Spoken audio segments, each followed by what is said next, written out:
We are in a time of the year when most people are thinking about gift giving. But the issue I wanted to discuss applies anytime. Gifts we are seeing more of, particularly for children, are electric scooters, inline skates, electric skateboards, and bikes. I ride an electric bike for the last 2 years, and I love it. More about my riding the bike in a minute. But these devices are not without risks. The figures on injuries sustained just for bikes are that bikes are the third most common cause of traumatic brain injuries. Over 1,000 people in the United States die on bikes every year, and over 350,000 end up in emergency rooms after bike accidents. And bike accidents are one of the top 5 reasons children aged 5 to 14 are injured. I'm going to give you a way to significantly cut those injuries figures. It is a simple no-brainer, so to speak. It is a helmet. It doesn't matter if it is worn when riding a bike, scooter, skateboard, or anything. Wearing a helmet saves lives and reduces injuries. Here are just a couple of facts. Helmets reduce head injuries by 48% and traumatic brain injuries by 53%.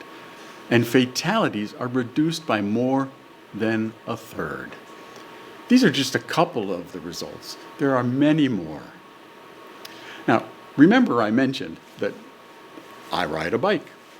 One of the things I see almost every time I ride are children and adults on many of the devices I mentioned who are not wearing helmets.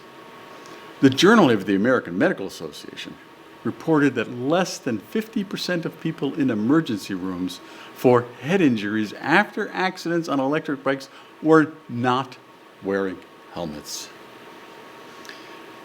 In my career as a speech-language pathologist and director of rehabilitation, I saw several children and adults who required rehabilitation from traumatic brain injuries caused by bicycle accidents. In many cases, the injuries, while not fatal, resulted in more than the injury to the individual. The families were usually devastated and traumatized for life. I will have more to say about safety on these devices in the future, but my message today, from the facts and my personal experience, is when you buy one of the mobility devices mentioned, also buy a helmet and make sure the person uses it. Believe me, when I tell you, you want to prevent anyone, especially loved ones, from sustaining injuries that can be prevented. And finally, use your head. Wear a helmet. This is Alan Swanson. Thank you.